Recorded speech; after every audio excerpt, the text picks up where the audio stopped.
Aquí estamos ya comenzando el segundo bloque de nuestro programa, como es habitual, recibiéndolo a Carlos Cueva. ¿Cómo te va, Carlos? Buenas noches, Rubén. Vos venías anunciando, amenazando, entre comillas, que ibas a traer autos raros, cosas raras, y realmente hoy se te fue la mano. No se me fue la mano. Pude escarbar, por así decirlo, valga el mal término, en la historia y pude rescatar autos de que difícilmente el original se ve en algún museo. Estamos, discúlpame, estamos viendo ya en las imágenes de este vehículo que no es un dirigible, o tampoco es un dirigible con ruedas, pero está inspirado un poco en eso, ¿no?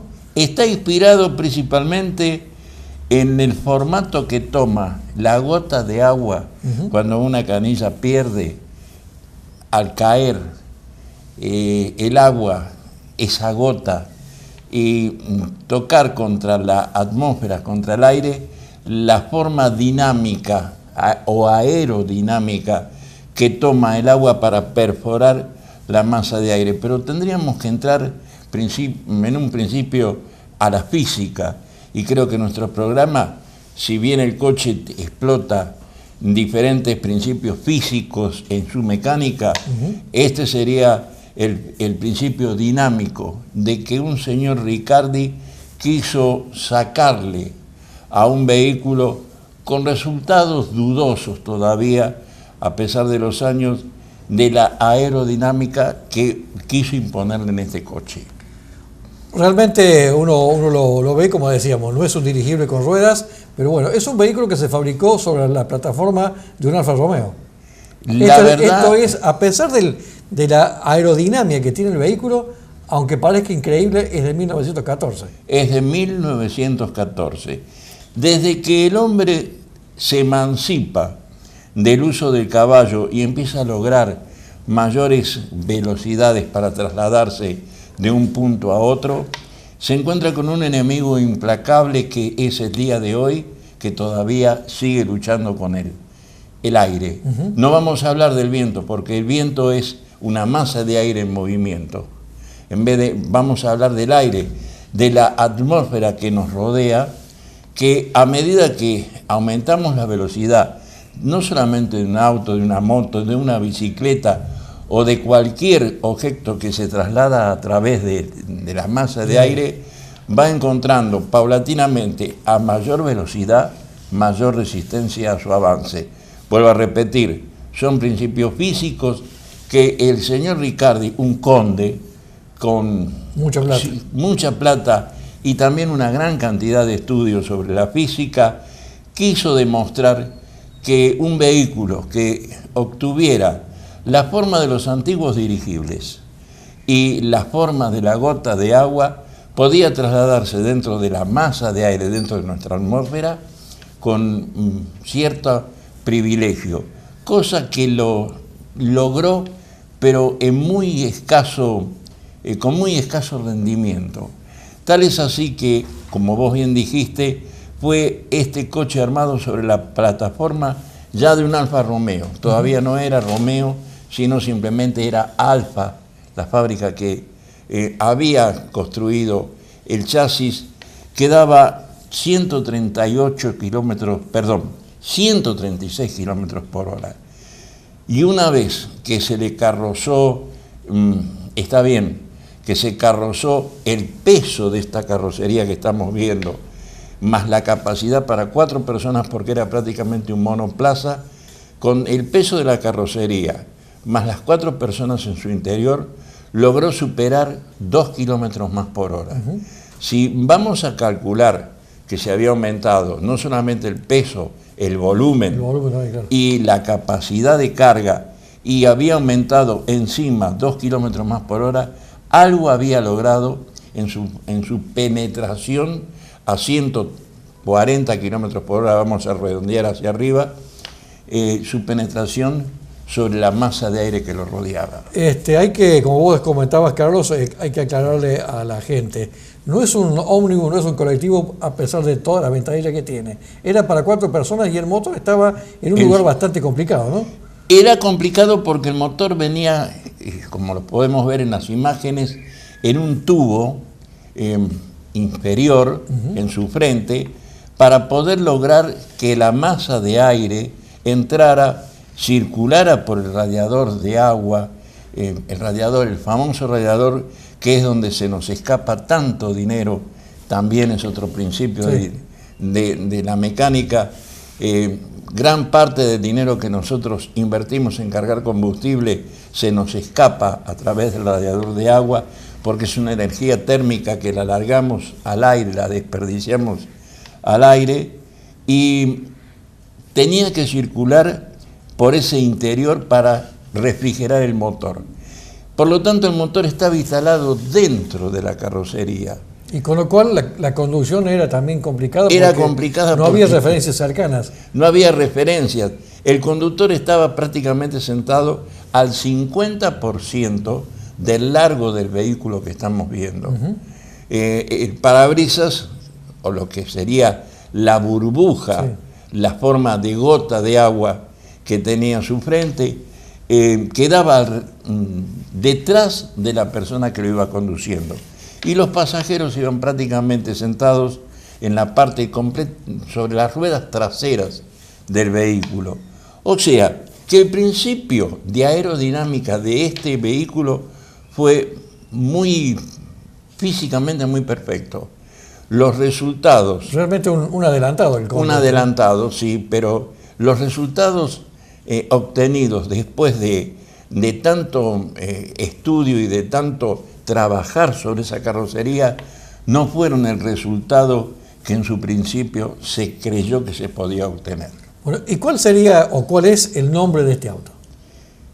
No, el nombre de este auto es Alfa Ricotti, modelo 1914. No tuvo una denominación especial. Repito, la plataforma sobre la que fue construida fue uno de los primeros Alfa que se produjeron en Italia como coche de competición.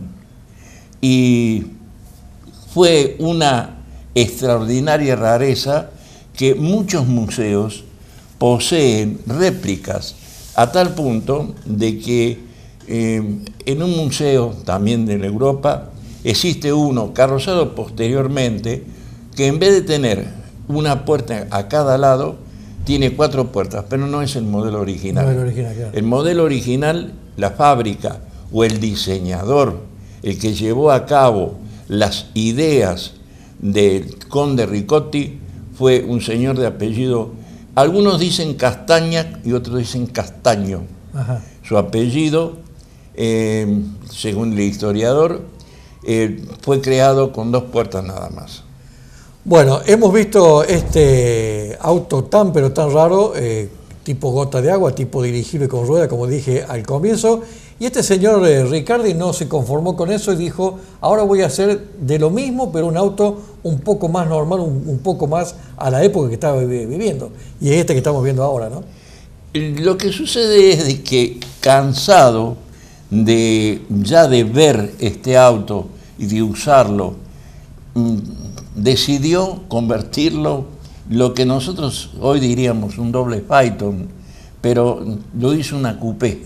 Una coupé sin techo, sin capota, sin lona, posiblemente porque a 135, 140 kilómetros por hora que llegaba a desarrollar, la capota hubiera desaparecido contra el choque de la masa de aire, y lo usó, según los historiadores, lo usó hasta que el coche se extinguió o desapareció como coche convertible, como coche común, un coche familiar, raro por excelencia. Claro, sin dejar de lado la aerodinámica que se ve que le gustaba tanto o lo intrigaba tanto a este hombre, porque la trompa y la cola del auto no tiene nada que ver con los autos de esa época.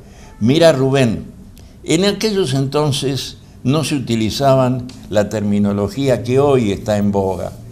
Yo muchas veces, viendo por lógica los programas de automovilismo, veo que ciertas personas que están a cargo del programa critican de que el encendedor o la tapita del cenicero o la perillita de limpia parabrisas está un poco alejado de la mano del conductor, pero se olvidan de nombrar algo que para nosotros es muy importante. son dos letras nada más, CX, es el choque de la masa de aire detenida que tiene que desplazar un automóvil cuando se desplaza por la calle. Es prácticamente imposible, cuando leemos la propaganda de un automóvil, que nos indique qué CX tiene de penetración ese vehículo. Posiblemente en algunas grandes marcas alemanas nos indiquen en los coches ya de tendencia deportiva el CX que tiene. El CX es una resistencia que ofrece un objeto a ser trasladado en velocidad dentro de una masa de aire. Mientras menor CX tiene, menor va a ser la resistencia, pero menor va a ser el consumo. También. El CX está basado que a menor resistencia hacia el avance, seguro, menor consumo de ese vehículo. No necesitamos 400, 500 caballos de fuerza para desplazarnos a más de 300 kilómetros por hora, pero sí es obligado tener elevadas potencias para poder vencer la masa de aire que en determinado momento es prácticamente un muro que se nos presenta adelante. Aquellos que hemos tenido experiencia de manejar una moto de gran potencia y conducirla a más de 200, 220 kilómetros por hora, sabemos muy bien que el mero hecho de desprender un brazo del manubrio e intentar sacarlo fuera de la burbuja o del carenado es prácticamente que nos quieren arrancar el brazo. Sí, medio suicida. Es medio suicida hacerlo, porque el impacto del aire que nosotros venimos atravesando nos intenta arrancar, proyectar hacia atrás el brazo. El coche es exactamente lo mismo. Cuanto mayor es el frente que tiene el vehículo para avanzar sobre la masa de aire, vuelvo a repetirlo, no sobre el viento, sino sobre una masa de aire estática, es mayor el consumo y necesitamos mayor potencia y, por redundancia, mayor potencia, mayor consumo.